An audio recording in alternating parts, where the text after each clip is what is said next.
Here we go. Head first into a Wednesday morning, Sweethearts and Heroes Day. The middle of the week, happy hump day. Vic Candia's on the birthday list today. My buddy Vic, went to high school with him. Man, did we have some good times. Yauba.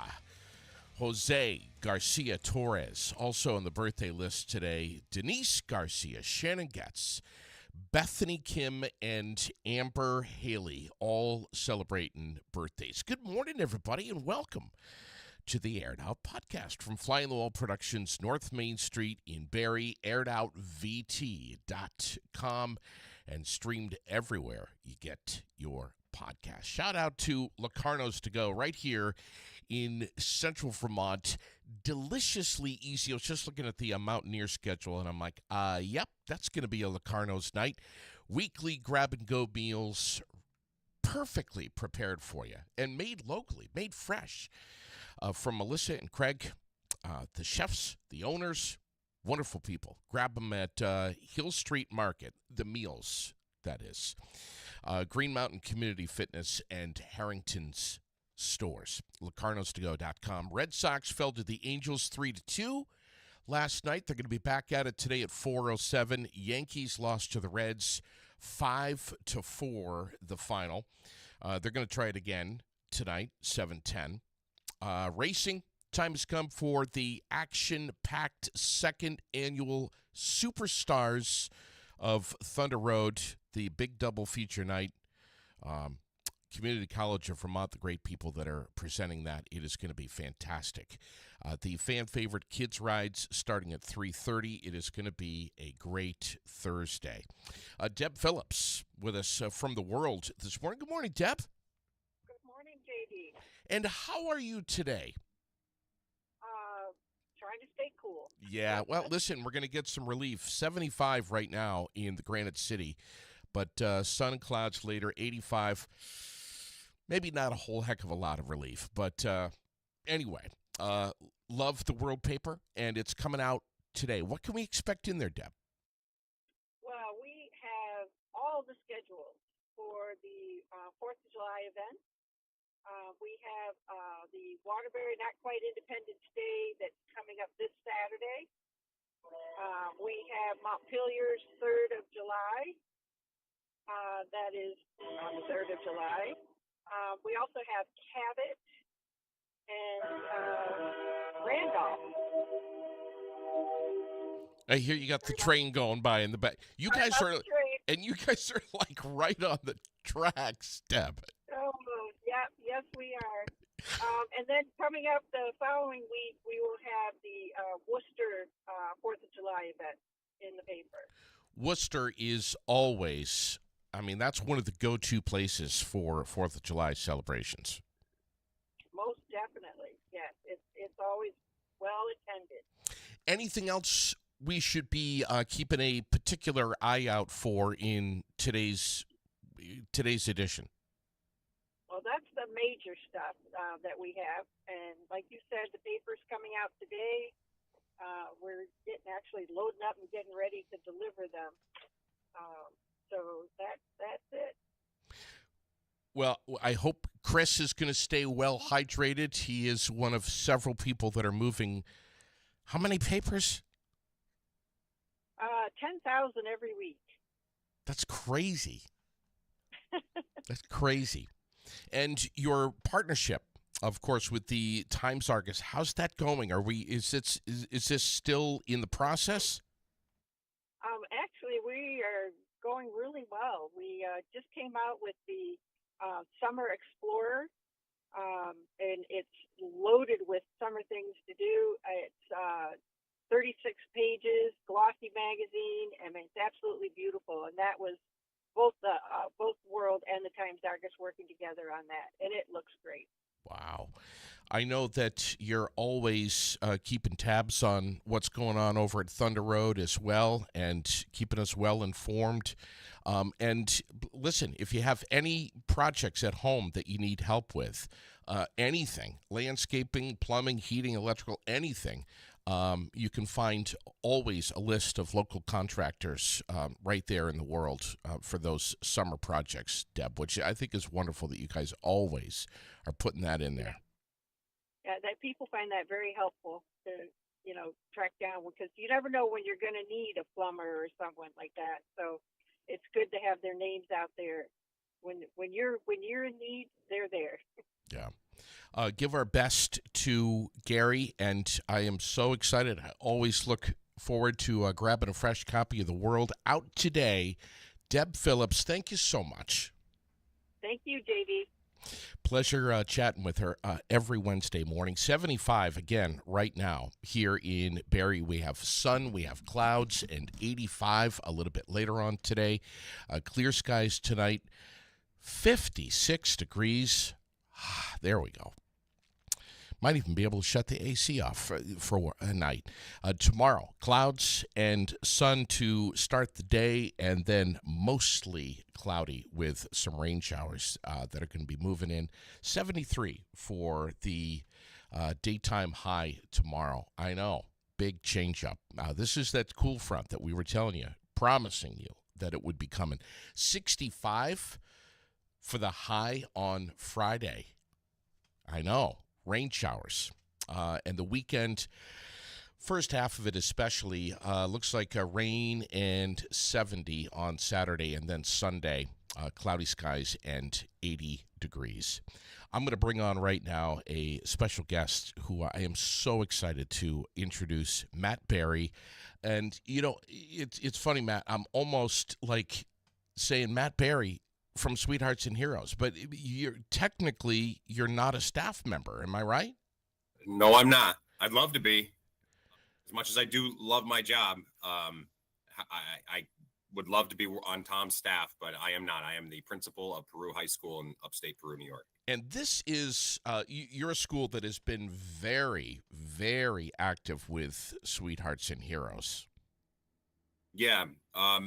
They came by, I want to say 7 years ago now, through a sponsorship that one of our old counselors, Tom Bull, got through a Chevy dealership.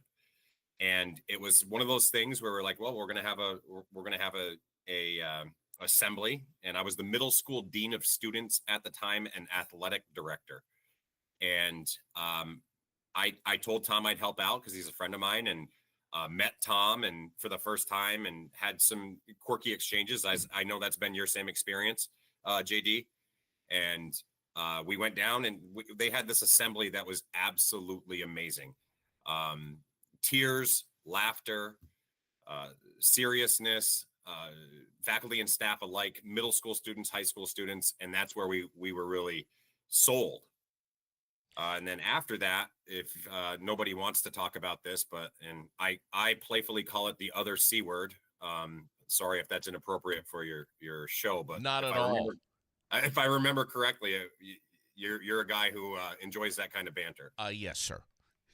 So the other C word, COVID, hit, and we were reeling with our kids. They were struggling, and I called Tom out of the blue, Murphy. And he and I just had this really good exchange. And, I think we just kind of hit it off. And I said, what are you doing? And there was just this level of common understanding about humanity and dignity, and some really, common backgrounds. I was never a professional athlete like he was, but athletics and dedication, loyalty. So we really hit it off. And he did a virtual assembly for our students. And I think he would admittedly say it wasn't as powerful. But I do remember he said, I'd like to come meet you in person again and sit down now that I had evolved into the principal. And then from there, we just took our program to where it is now. Which is massive. And we're talking about a school that is, how many students again, Matt? We have 547 in the high school. And district-wide, they're just short of 2,000. Not a giant school, but it's also not what I would consider a small school either. No, the thing is, and you and I both know this, that once you meet Tom, especially if you experience one of his assemblies with Sweethearts and Heroes. The guy is just infectious.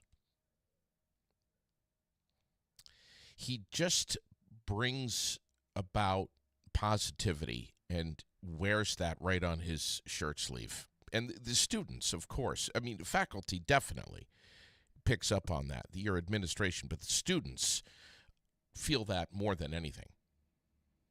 The students love him. Our people love him. He's just been such a backbone to what we've done because he believed in us. And I think that's the thing that I really appreciate about Tom is you will know where he stands and he will never be rude to anybody. That's just not his style. But when he believes in you, and he believed in us, and he saw what we had as potential. And then he brought his other team members our way. Pat Fish, who spent for 2 years, monthly visits with us.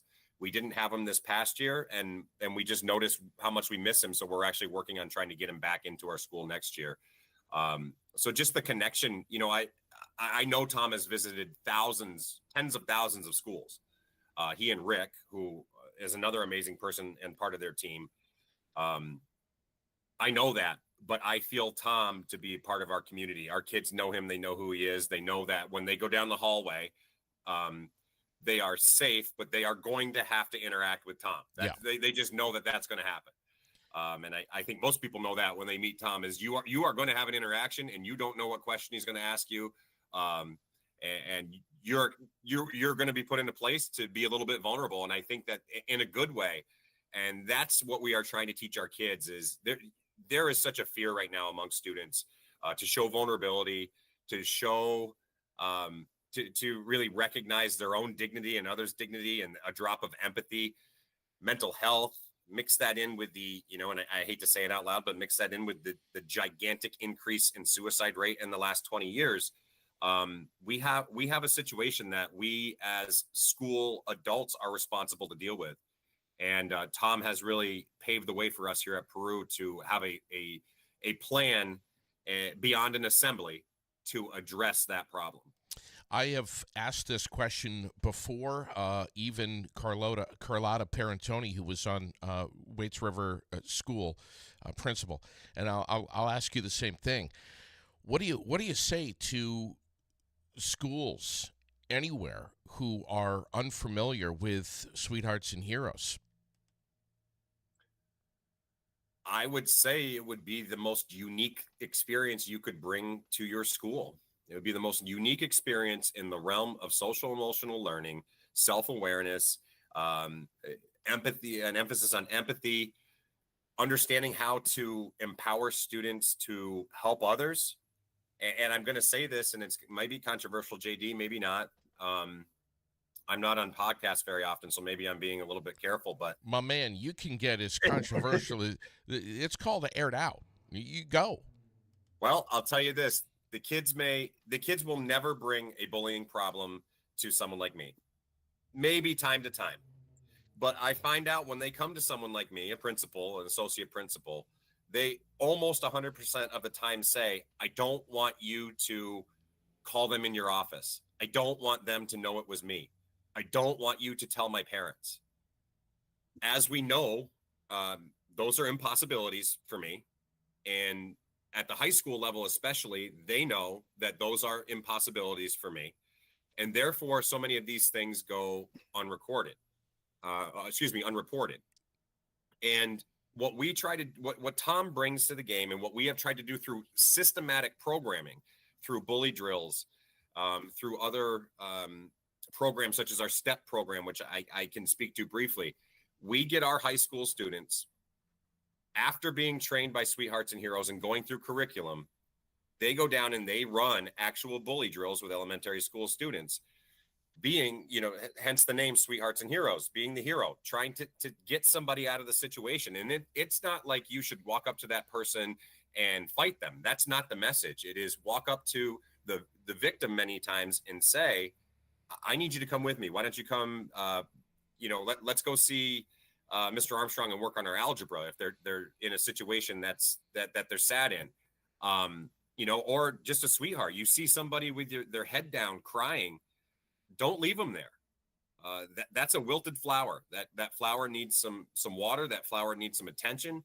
And even just saying, hey, I don't know you real well, but I can just go talk to your counselor for you and say you're in trouble. I can bring you to another space. How can I help you? Even just doing that and getting an answer from that person in distress might be, oh, thank you, but I'm good. Or just, I just need to be left alone.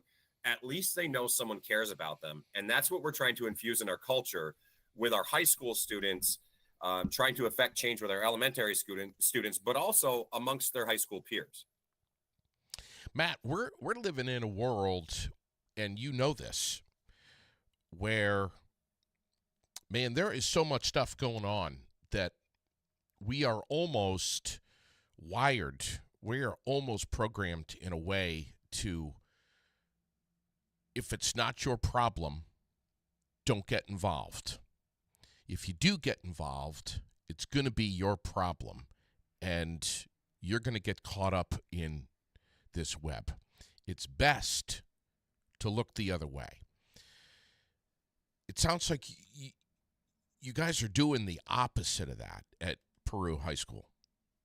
We are trying. I'm not going to say on air here that we are perfect, that this is just completely foolproof and so on and so forth. If I had the recipe for what is completely foolproof about humanity, because that's who we deal with, right? We deal with humans. Yeah. And if I had that answer, I think I'd probably not be sitting in the chair that I am right now. Sure. And I don't have those answers, but I can tell you one thing that I believe personally, and I think we're trying to get this message out to our students. If you aren't part of the solution, you are part of the problem. Yeah, wow. So well said, and what a great way to live your life and just to have that in the back of your mind. I mean, my little girl, and we had this chat yesterday where, she just wants to be everyone's saving grace. She wants to be the hero every time. But there's some parameters, and I think Tom and all of Sweethearts and Heroes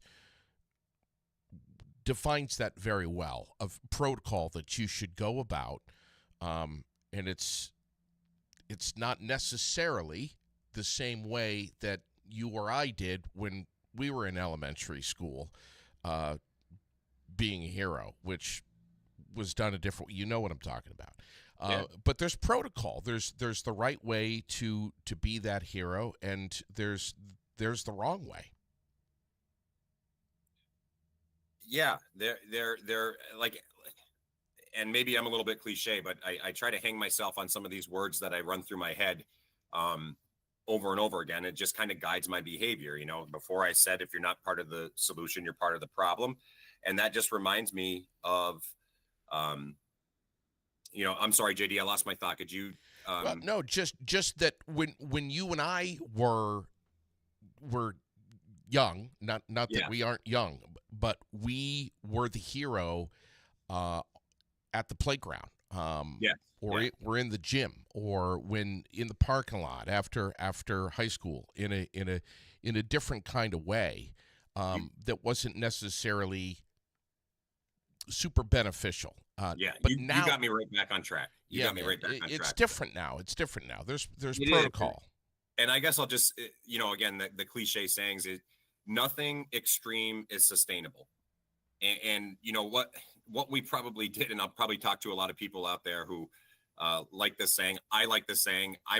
Tom might call me a little bit of a generational narcissist, but the 90s kids are the kids I think you're talking about. Like the 90s kids. And 80s too. 80s, yeah, absolutely. 70s, 60s, Yeah. these generations, I think of my father and some of the stories that he told me. Yeah, that was justice, so to speak, looked a little different. And I think what we've found out as generation to generation passes on is that's kind of extreme behavior, and it's not really healthy, and it doesn't make the situation better. It only makes it worse. Yeah. It divides things. It divides people. And therefore, I think we've seen some of those extreme behaviors poke out of the 90s. If, not to be too, I was a former history teacher, but not to be too historical. You see the extreme behaviors, maybe because of the extreme approach to trying to handle some things. Sure. The thing is, you not only have to have students know how to react, what the best way to respond and react to this, but also your administration. They've got to be well trained, and man, Tom and you do such a great job with that they're not reacting in a way that's exacerbating things. It is such a hard thing. And, I'm actually happy that you brought up that question, because it is a daily struggle. I can probably relate. This comment will probably resonate with many of the principals and associate principals out there, or people who have to make a decision. You have a code of conduct in your school. At least in New York State, that's what we are charged with, have to have. You have a code of conduct in your school. Everybody who puts their feet on your campus are subject to that code of conduct. Well, that code of conduct does say things such as, for example, and this isn't word for word, but we can talk about this. So if you're caught with a vape at Peru, you get 1 day of ISS as per the book.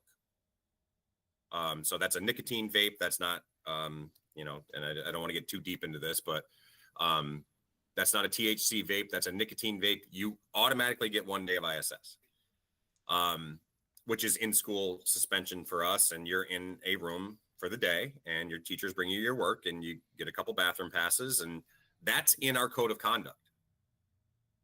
But what people don't know is the conversation that I have with that student beforehand about, maybe catching that student in my school and having the conversation with how they're surrounded by their own family by addiction, and that this is the thing that they've learned. And this was given to them maybe by an uncle at 8 years old. Sure.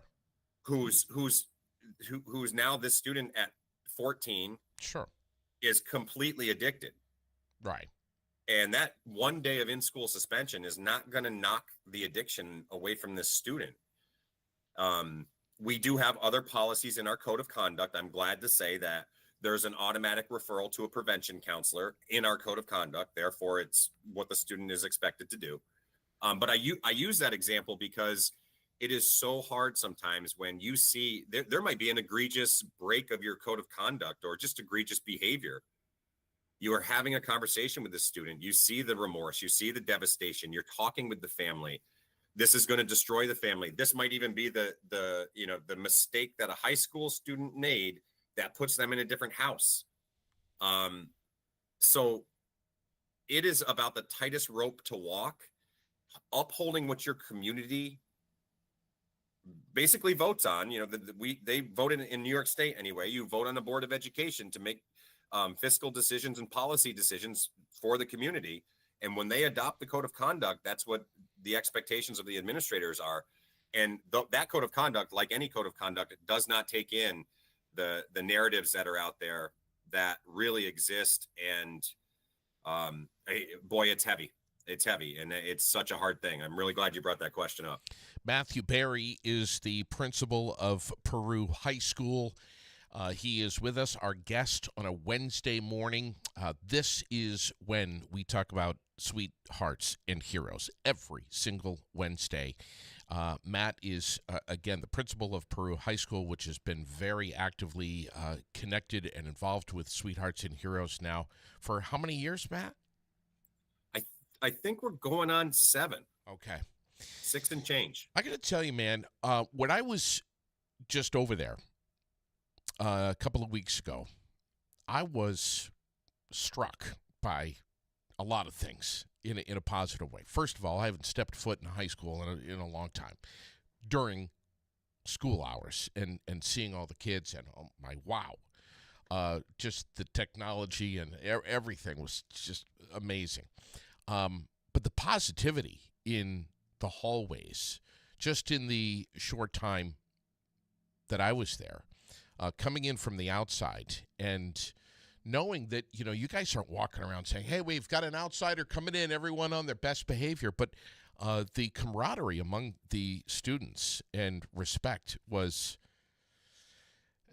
very different from my high school.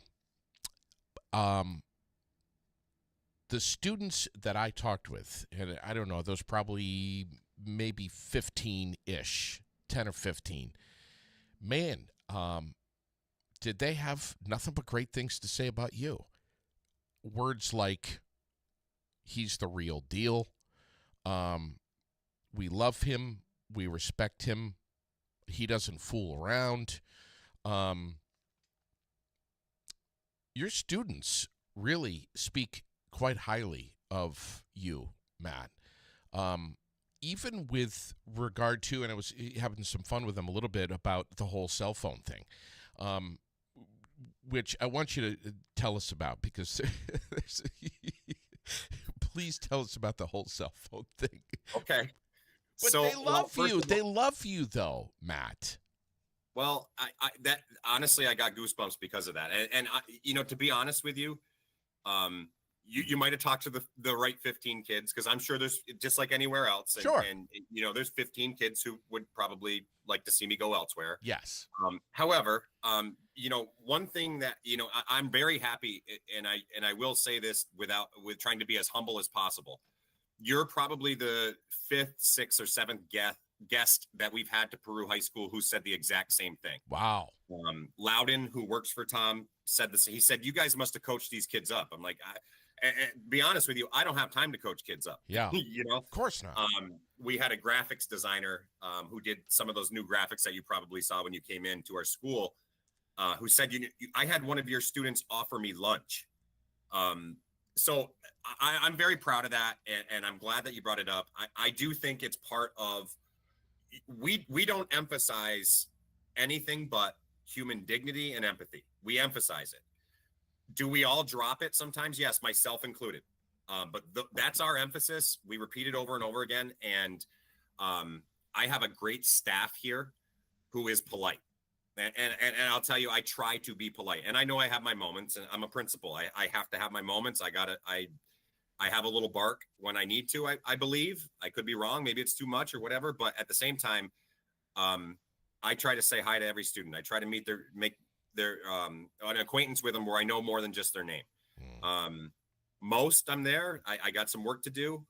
However, I do think that our programming through Sweethearts and Heroes has been a big catalyst for that. So phones. New York State has put a bell-to-bell ban on cell phones in schools in New York State. I am in disagreement with many people on this, as I think it is a terrific move. Many other administrators are saying they want it to be a local decision and they will manage it locally and how we do those things, because we know our schools and our community. I disagree. I do. I flat out disagree with them. We did it for 2 weeks here, 2 weeks, a 2-week pilot at the end of the school year, when it was our time where we did have some tests inserted here and there. So we didn't have, we probably got a 7 to 9 day trial on it. We had a few issues. When I say few, I mean two issues where students just were not going to give up their phone, and they couldn't make it through the day. However, and Tom has some video evidence of this, and I have some video evidence of this. He randomly went around and he interviewed students, and they expressed some frustration from time to time. But for the most part, the underlying issue is, I feel better. I don't have to check it. I'm not chasing it. I'm not worried about, what's going on social media. I'm not worried about missing something. I'm not worried about catching up with the Joneses. I'm not making this up. And people out there, you can say, hey, he's not telling the truth. I am telling the truth. I got video evidence. I will also tell you that I don't, and here's another, maybe a little bit of controversial one. I don't think the problem lies with the kids. The problem lies with the parents who want to speak to their kids all day long. That's part of the problem. Wow. That's a bold statement, Matt. I'll say it in any arena. Wow. I happen to agree with you, but it is a sticky subject, and something that we're not everyone is going to agree on. But the bottom line is, as if we don't have enough distractions going on during our day at school.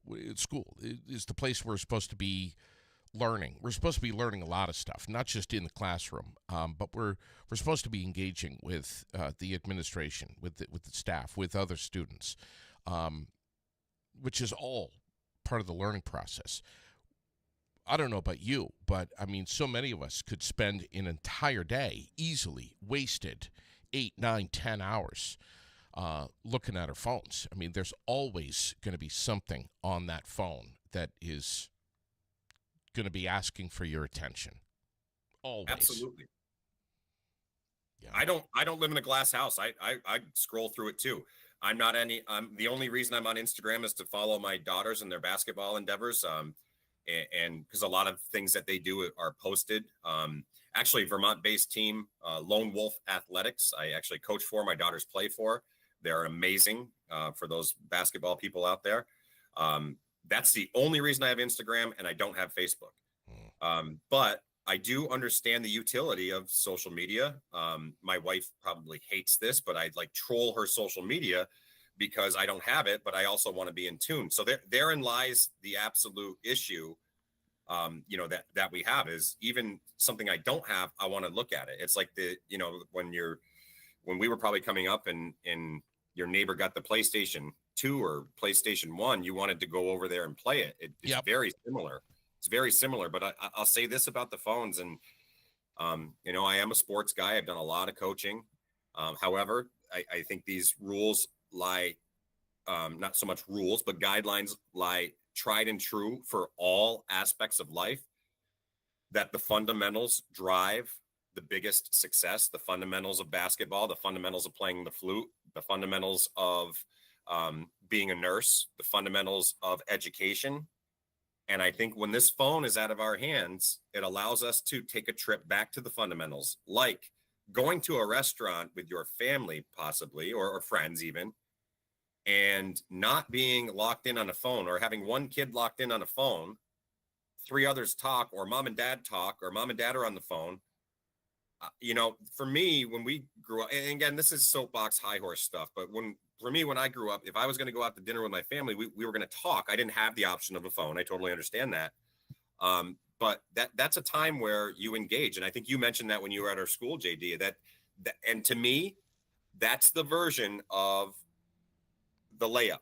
That's the version of the fundamental that we need to get back to. Tom wants me to ask you about the whiteboard behind you. I was slacking a little bit this year, but this was starting in the school year of 23-24. This was the number of circles that I engaged in with either students or faculty. And I just kept track of it because Pat Fish was here one day, and he talked about being in 700. I remember the number, and this is what made me do it. 700. I think it was 743 circles at the particular point in the year. And I'm like, well, I'm going to start keeping track. So I have, in my 24-25 circles, you can see it even got erased a little bit because that's where my shoulder is on my chair. I didn't make my 100, and I'm not ashamed to say that. But I'm going to go back at it, and we're going to get my one. So that's my goal: 100 circles per school year. And I do start July 1st for, just full disclosure. So next week, I will be restarting my circle count for 25-26, and I'm hoping to get to 100. I did slack this year. And I'm coming back. I'm coming back with a vengeance. Listen, man, for folks that are maybe just tuning in the first time on a Wednesday, or they're not familiar with Sweethearts and Heroes, or they've never caught one of our episodes in the past about Circle. This is an ancient, I don't want to say ritual. What's the word? It's just an ancient... An ancient common practice of humanity. Yes, of getting people together in a circle so we can all see each other's face and going around the circle and communicating, whether it's in an open-ended question, idea sharing, whatever it may be. And I was part of that experience for the first time, my first circle experience at Peru High School a couple of weeks ago with your students and Tom. And it was amazing on so many different levels. Right away, Tom was like, "What'd you think?" And I was like, extremely difficult for me to not interrupt, not interject something, follow-up questions, which that's what I do for a living. That's who I am. I'm just a curious guy, intrinsically. And I was just like, man, I need to find out more. I need some follow-up here. And Tom's just got the and that was one of the hardest parts for me, but to be forced to listen. And by the time we've gone around the full circle, I had forgotten all my follow-up questions that I had for that guy at the beginning. But what an impact to listen to people in a circle who are free to speak without any parameters and free to speak for basically as long as they want to. And there were some students who had some pretty long pauses in there where there was maybe some hesitation. But to sit and listen to that was incredible. And there was laughter, and there were tears, all within probably an hour's time, Matt. Yeah, it's amazing. I had a similar experience, JD. I was the old ball coach who, here I am. I'm here to drill, and I coach basketball. I teach social studies, and full disclosure, I said them in that order for a reason. And I hate to say it out loud, but it was the truth. I sat in my first circle because a friend of mine said, "You got to try this." And ever since that day, when I also had laughter, tears, and total seriousness and everything in between in about an hour, I also wasn't a believer. And it said, we need to bring this to our students. I can't imagine, being in high school when I was, being willing to do that. Yeah. Same here. Our kids love it. Our kids, for the most part. Now, it's not for all students because they're not there yet. And maybe it is for all students because there's so much that I could say about this, but we talked about fundamentals and we talked about an ancient practice. Well, there you go. It's a fundamental. And what a way to balance the power of a space. Yeah, right. Because some students have more power than others. They may know it, they may not. But they do. It's just reality. And this is a way to balance that power, to take in all perspectives, to force people to listen. And I don't want to use the word force, but to allow them to listen, allow their brain that freedom to listen. It's kind of liberating. Yeah. And frankly, and let's just be real blunt here. Frankly, I think more of us need to practice, and maybe even at home with our families and or our spouses. Wow. If my spouse was on here. Sorry, I had to say that, Matt. Yeah, absolutely. And maybe I need to make sure I get my 100 so I can continue to keep that perspective. My wife is always after me about listening, and maybe I should have a shirt that says, "Yeah, but." But anyway, 547 students at Peru High School.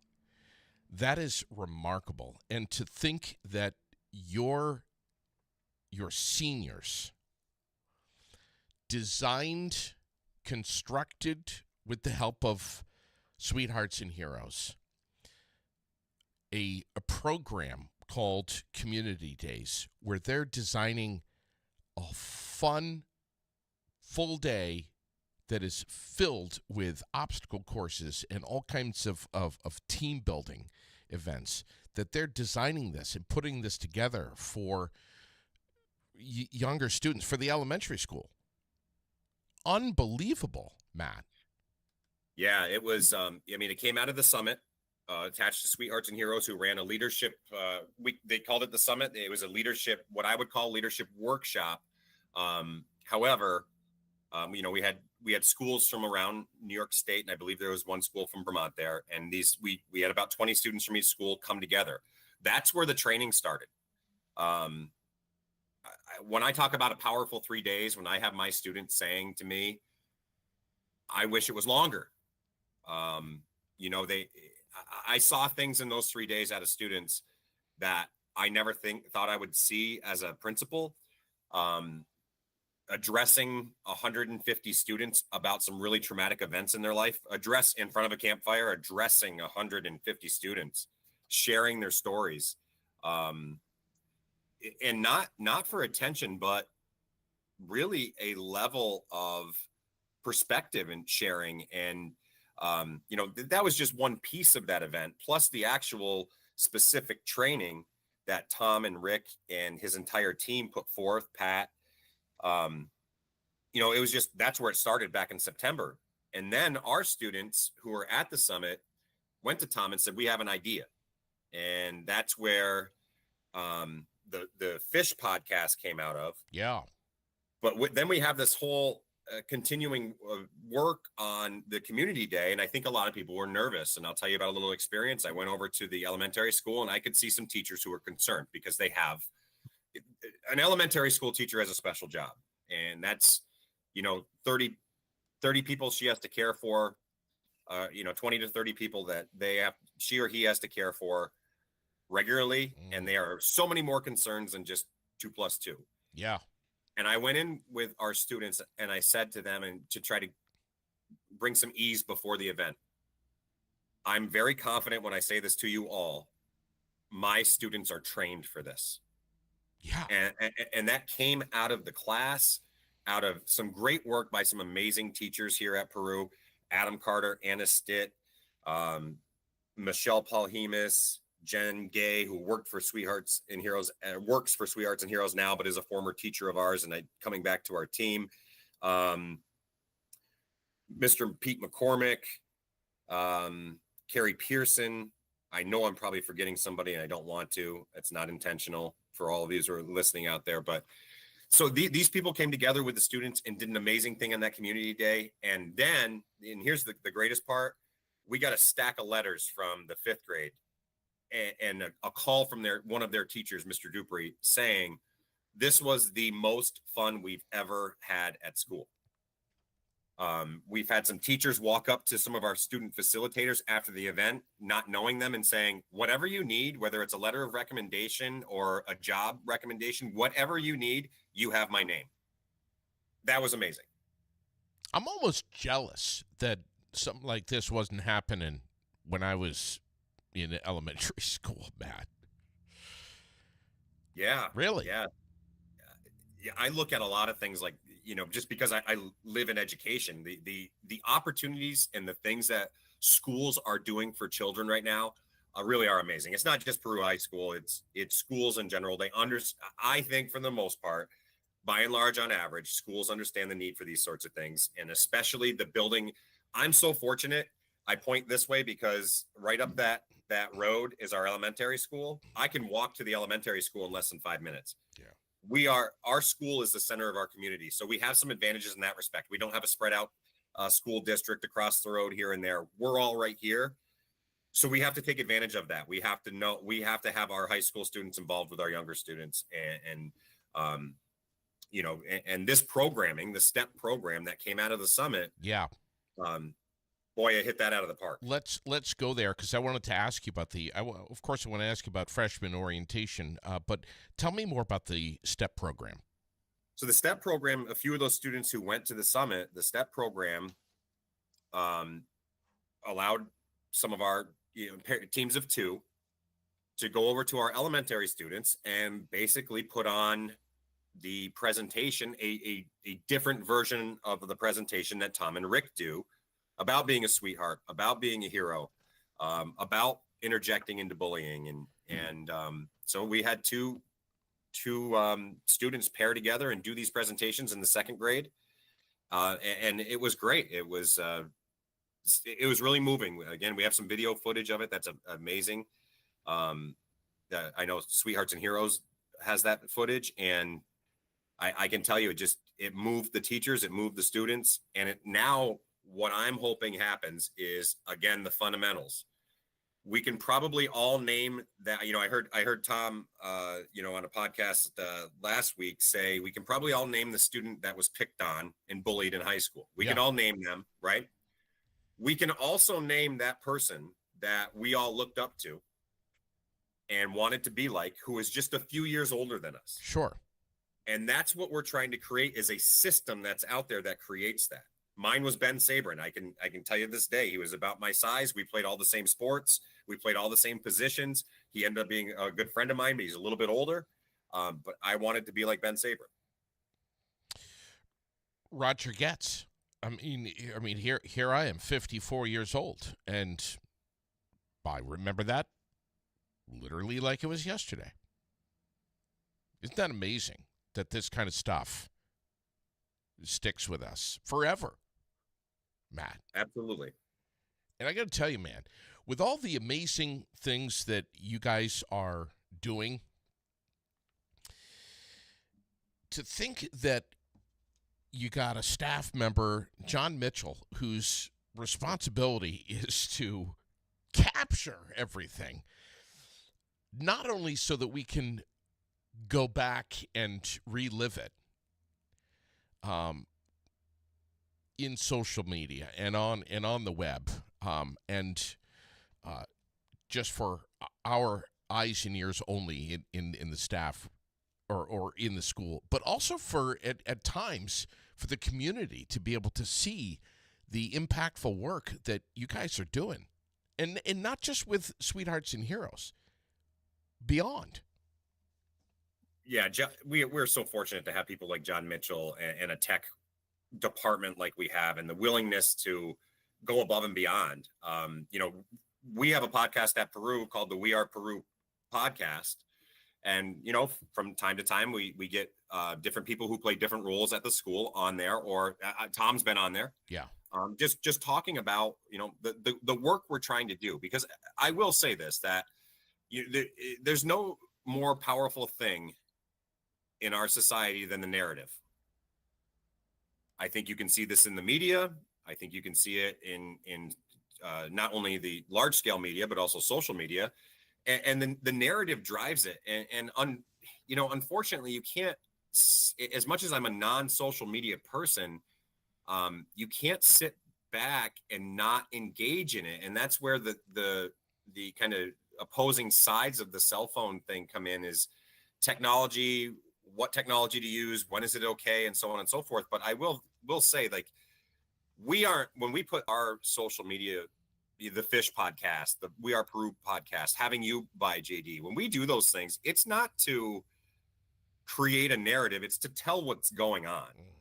And I bring up the narrative because so many people might be disgruntled with the school and maybe some decisions they made, or a bad experience. And we understand that more than they may think. But at the same time, we as an institution can't sit back and allow a narrative that's in place that doesn't exist. Yeah. Amen. Wow. I want to ask you about back to Tom, back to Sweethearts and Heroes. I remember, Matt,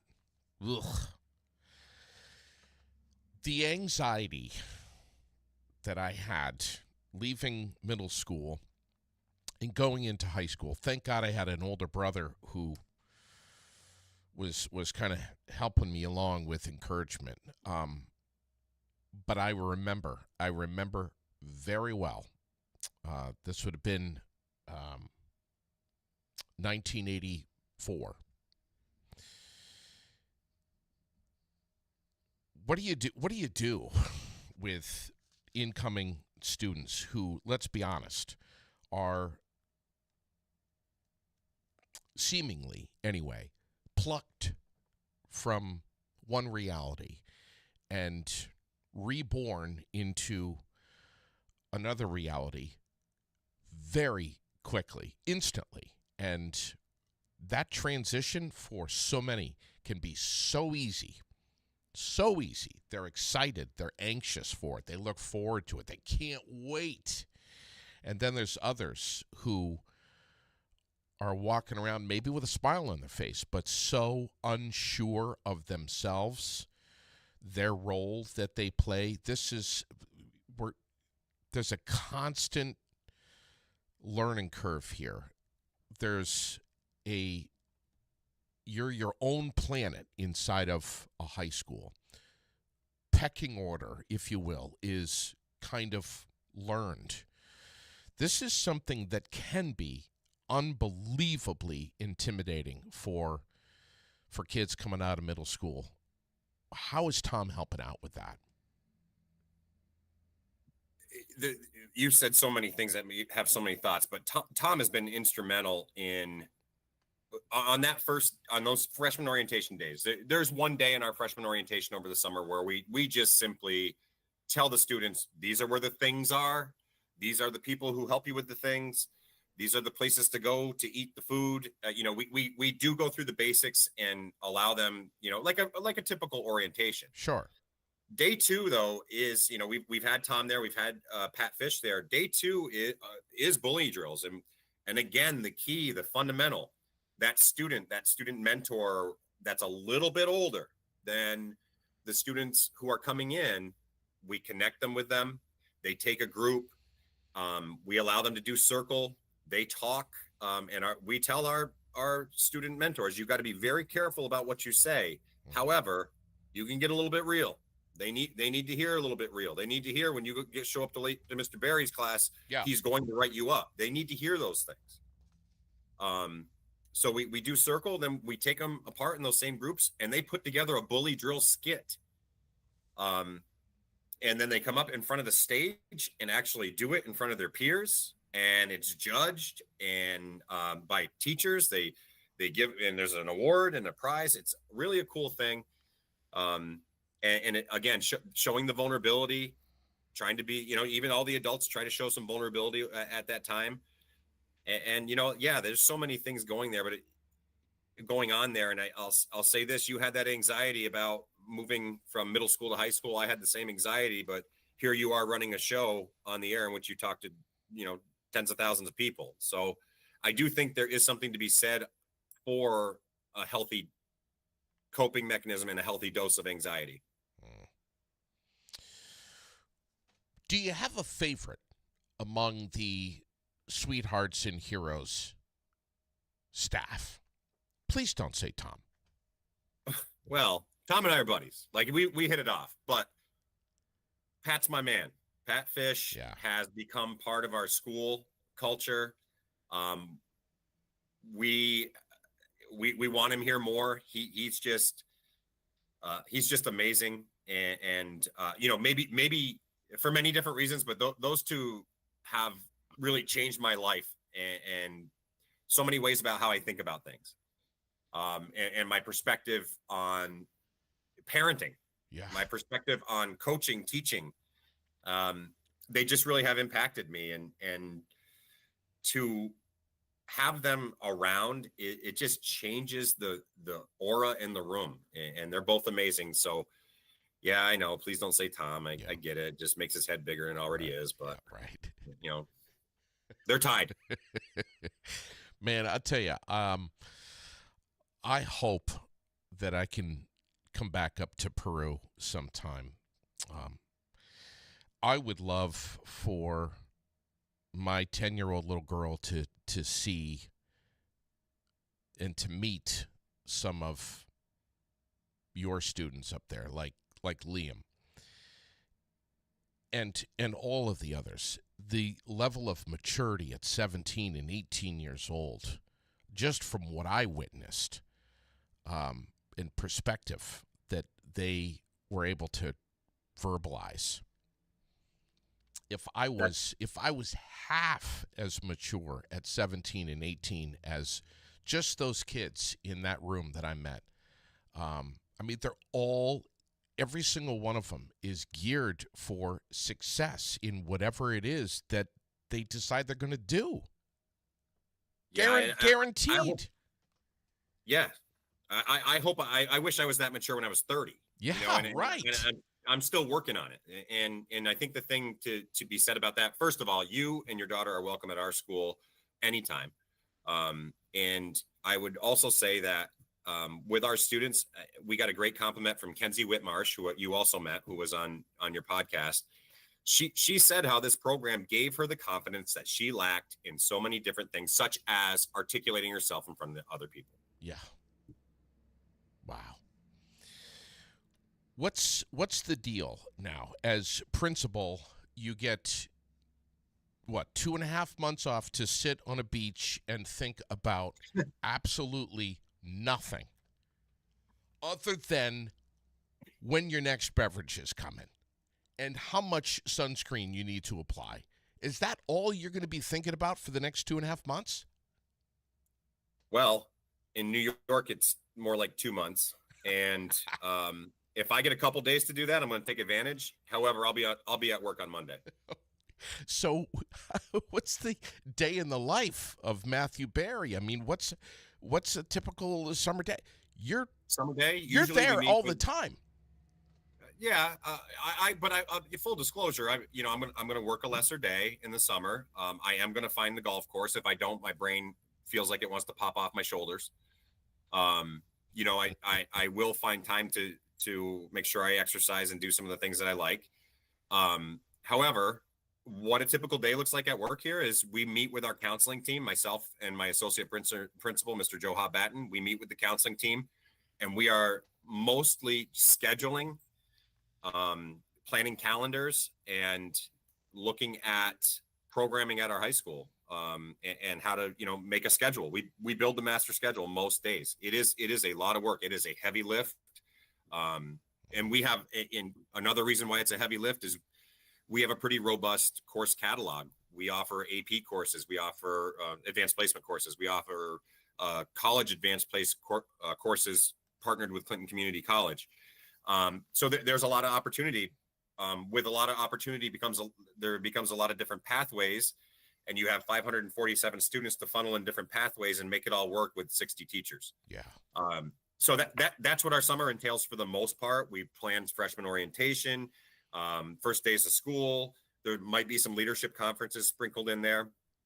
But that's what the summer looks like. Yeah. Wow. Listen, I want to close out this morning. I would be remiss if I didn't mention